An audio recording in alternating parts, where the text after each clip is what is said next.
Welcome to the Money and Mortgages podcast. I'm your host, Adam Coleman, accredited financial counselor and mortgage planner. Join me as I speak with fellow industry experts on all things personal finance. Welcome, everyone. This is your host, Adam Coleman, and returning to the show, I have Dawn Santoriello, who is a certified financial planner and founder of DS Financial Strategies. Today, we're going to be talking about how to retire in the 0% tax bracket. So obviously a big topic, especially now. Everybody's got taxes on their mind after just filing a couple days ago. Nobody likes to pay taxes, so we want to try to minimize that as much as humanly possible. So we're going to talk more about details and strategies related to that. So Dawn, welcome back. Thanks, Adam. Thanks for having me. And hello, audience again. It's a pleasure to be here. So hopefully we provide some good content and some good advice on how you could get to the 0% tax bracket in retirement. Absolutely. Well, jumping right in, I guess, what do you mean by that? So maybe kind of jump back a little bit and explain how that's even a possibility, because I think for most people, they just assume that there's always going to be some kind of taxes that they have to pay. Maybe it's a small amount, but how does somebody actually stay in kind of the 0% tax range? Well, actually, if you look at the tax tables, you won't see 0%. We have the marginal tax brackets. They start at, here, I'll read them here, 10%. And I'll go for married filing jointly since I assume most people are married. That's up into the first $23,200 that you make. The 12% bracket is anywhere from $23,201 to $94,300. The 22% tax bracket is $94,301 to $201,050. The 24% tax bracket, which I find most clients are in, is anywhere from $201,051 to $383,900. 32% tax bracket is $383,901 to $478,450. The 35% tax bracket is $487,451 to $731,200. And the 37% tax bracket is anywhere over $731,200. And right now, since 2018, we've had a tax sale because we're in the lowest tax rates that we've ever seen in our lifetime and probably will ever see again. But let me ask you a question. Where do you think tax rates are going in the future? Do you think they're going up, down, or staying the same? It's hard to imagine they're not going to go up at some point. So correct. And they're going back up come January 1st, 2026. They'll revert to what they were in 2017. So right now there's a great sale happening. David Walker, who was the controller for the U.S. federal government back during the Bush and Clinton era, he basically said that if taxes don't double or we don't reduce tax expenditures, we're going to be in trouble as a nation. We're going to go bankrupt. He wrote that in his book, Come Back America, that I think it was published in 2011. And the reason, it doesn't matter who's in political office, it's just simply math. So with all our debt, we have Social Security, Medicare. He called it a fiscal cancer, Medicare. It's 5 times worse than Social Security and all the other entitlement programs. We need to raise money somehow to pay for all this. So getting back to how to get to the 0% tax bracket, well, if you fall underneath those thresholds by having a certain mathematical formula number in each bucket, and the buckets are a taxable, tax-deferred bucket, and the tax-free bucket. So let's talk about the taxable bucket. What this is basically anything you get a 1099 for.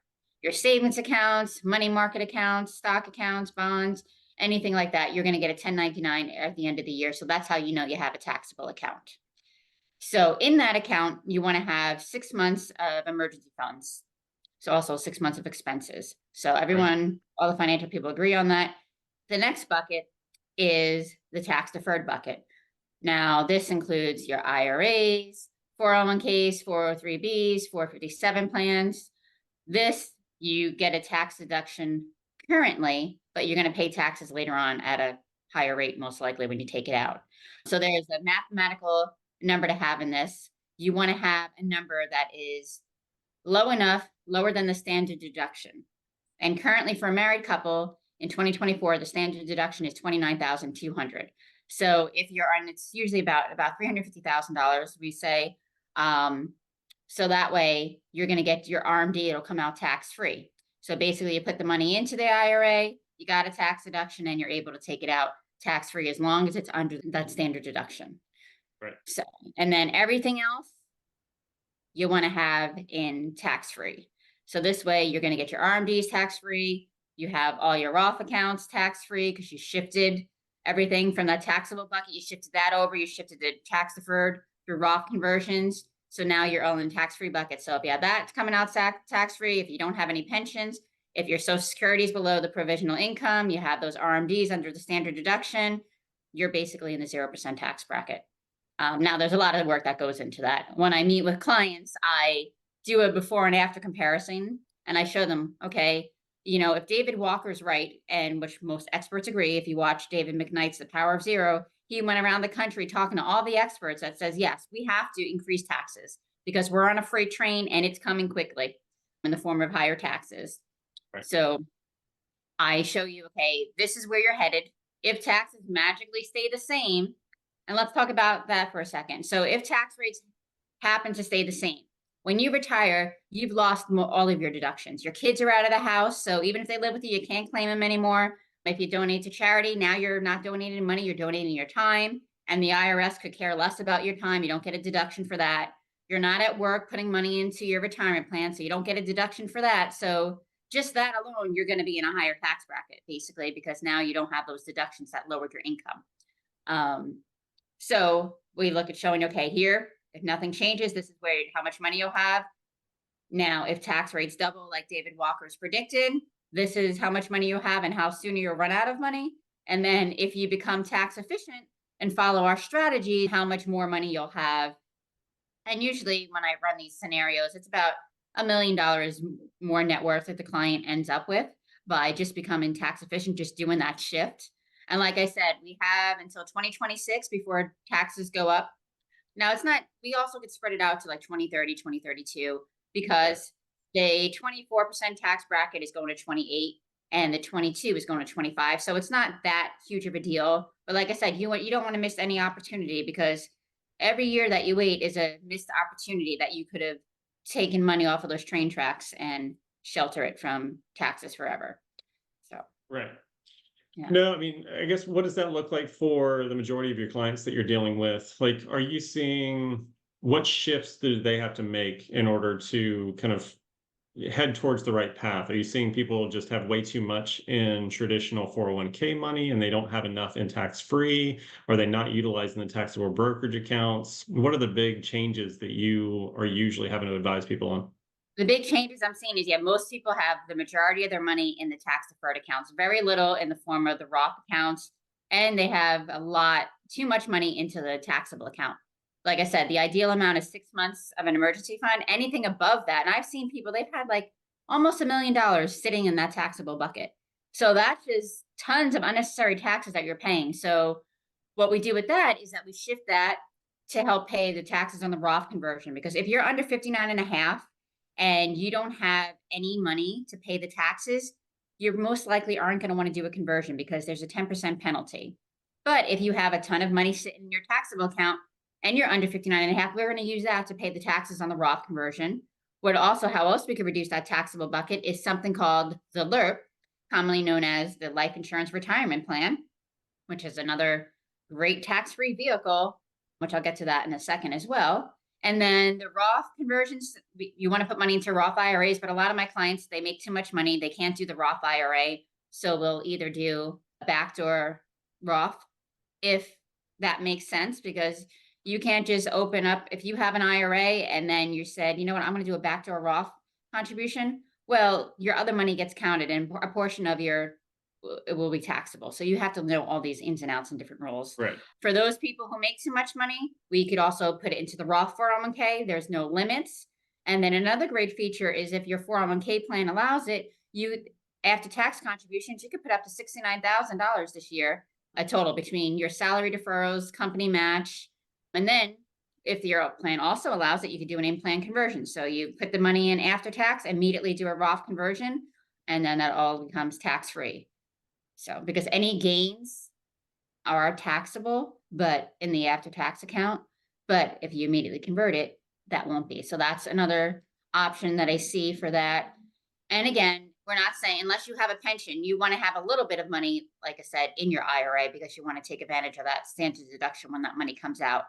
But if you do have a pension or your Social Security is too high, you might not be able to ever get to the 0% tax bracket. So, but if you're thinking, oh, I have a pension, well, if your company allows a lump sum option, you could take that and you could still get to the 0% tax bracket. So there's so many nuances and so many things. It's not just as simple as, okay, I'm just going to do Roth conversions. You have to have multiple streams of tax-free retirement income, because not only are there taxes that we have to watch out for when we retire, we also have longevity risk. We have inflation. We have market volatility. A huge one for retirees is sequence of returns risk, which is why you want to have different buckets of money. You want to have your life insurance retirement plan set up the day you retire, because as I mentioned before, what that's good for is, say the market's down, you retired in 2022. You're not going to want to go take your money out that next year from that account when the market's down. So you would go to the life insurance bucket and you would take the money out of there for your living expenses for that year. So that way the market has time to rebound. So that helps. That's why you want to have different buckets. You can't just retire into 0% tax bracket with one stream of tax-free income.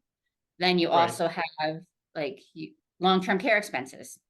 That's if you can't do 2 of the 6 activities of daily living, like if you can't bathe, walk, transfer yourself, eat. The best thing about the life insurance now is it does double duty as long-term care. So if you can't meet those 2 requirements, the insurance company will send you a portion of your death benefit in advance to help pay for that. So we're having your money, you got to look at your money and all the buckets in 360 degrees, because not only is it just taxes, taxes are a huge problem, but there's everything else: living too long, dying too soon, medical expenses. There's so much that could blow up your plan.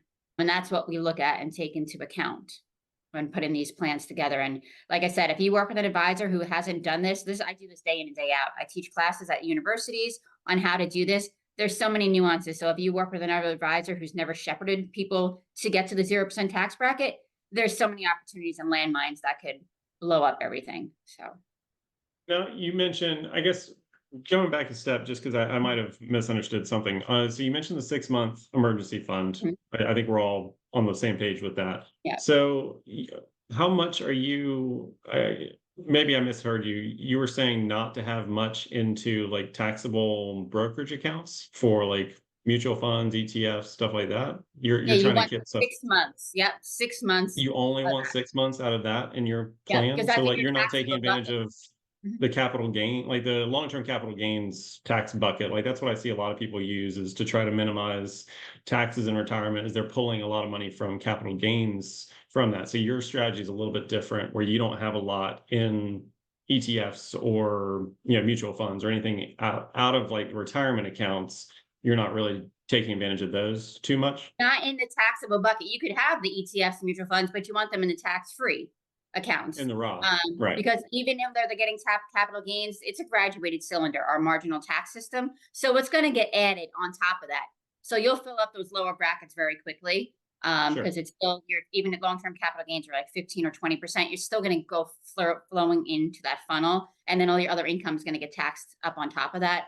And then if you're getting just regular 1099, some like bank statements, CDs, and all that, that all is flowing through the cylinder as well, and that counts as regular ordinary income. But the capital gains too, that still gets piled up into that bucket, even though it's only taxed at like the 15% or 20% for that. So Right, yeah, it depends on where it falls, either 15 or 20. But yeah. okay, no, that makes sense. I guess for the people that don't necessarily want to go the cash value life insurance route, because obviously that's a kind of a hot topic. Some people don't like that route, some people do. Would you typically suggest, to avoid the sequence of return risk, are you typically seeing just higher emergency funds, like more like short-term money market, that type of account as a replacement for that, so they have more years to kind of weather the storm? Or are there other methods that you're seeing outside of the cash value portion? Well, again, you want to only have 6 months of emergency fund. Otherwise, you're paying unnecessary taxes.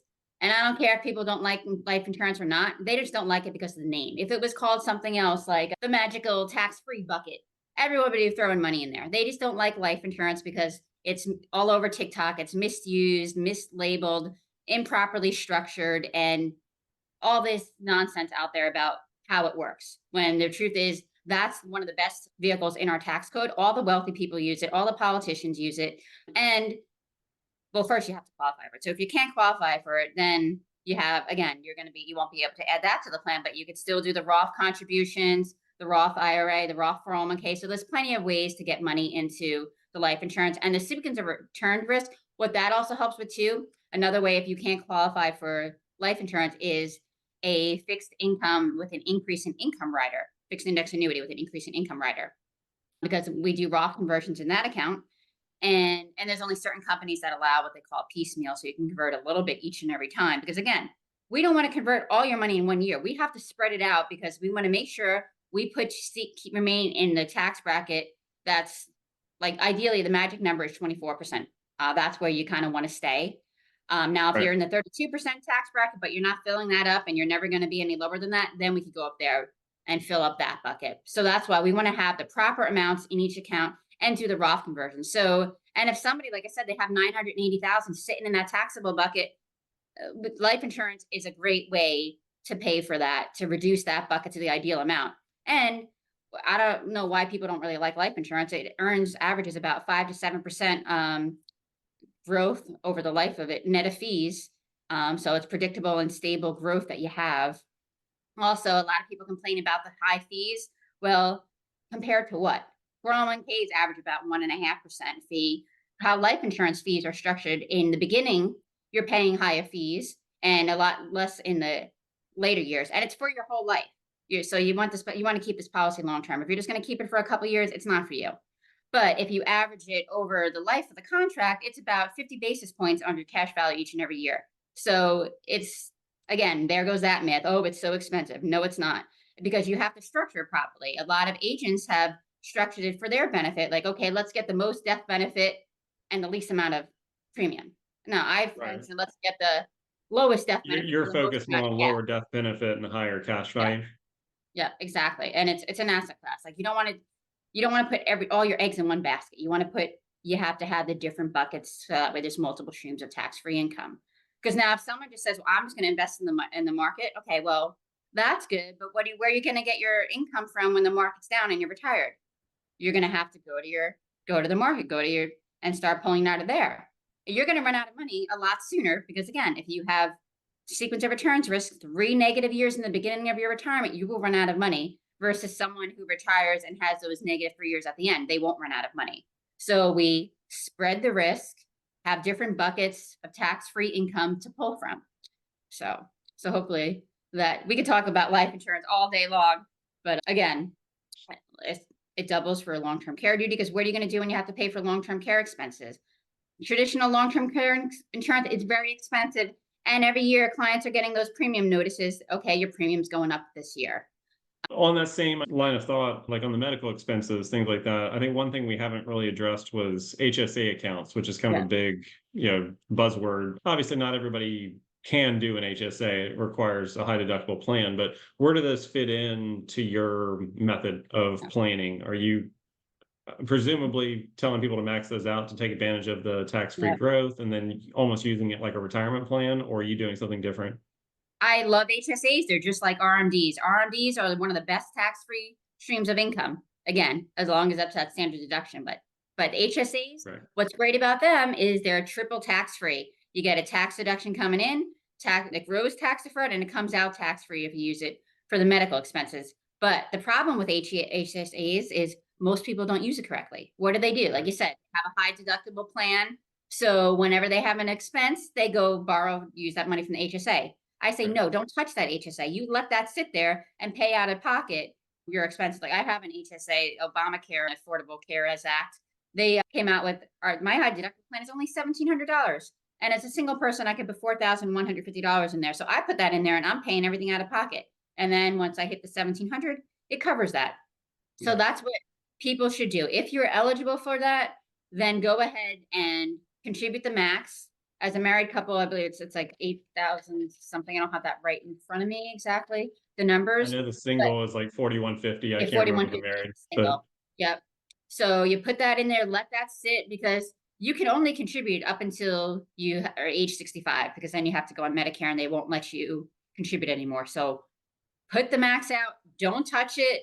And then when you get to retirement, because medical expenses are going to be pretty expensive, you're going to have the money there too, which brings me to the next topic, IRMA. So people say, I don't want to yeah. do Roth conversions because I don't want to increase my IRMA.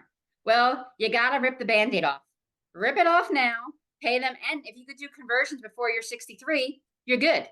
because they have a 2-year look back period for the IRMA charges. And it's just only going to be temporarily. And for any of the self-employed out there, Medicare is great. Even if you're paying those IRMA charges, it's much cheaper than what we're paying now for individuals. But I understand the majority of America works for someone and they have cheap health insurance. But so you pay those IRMA charges up front, but then once everything's converted, RMDs, I mean, there is no RMDs with your Roth money. So that's not going to get added to your income. So you're going to pay those slightly higher premiums for a little bit, which is a great use of your HSAs. You could have that pay for those premiums as well as that. So Are there certain ages where you start to really ramp up Roth conversions, or are you kind of doing them systematically throughout just because tax brackets are low now? Are you taking advantage of a lot more of them now, even if they're not towards retirement age or right after retirement age? 'Cause that's typically when I see it most, is like those first few years right after retirement. That's when a lot of people do the conversions. Are you doing them before? well, it depends on them. Right now, yes, taxes are on sale, but if someone's younger than 59 and a half and they don't have the money to pay the taxes, we're going to wait till they retire because there's a 10% penalty and we don't want that. Also, if they make too much money, so say they're at the top tax bracket, they're at making 37% and maybe they don't really want to do that right now, particular, or if someone's like in the 12% tax bracket, we don't want to bump them up to the 24 because again, then I just doubled their taxes and that's what we're trying to avoid.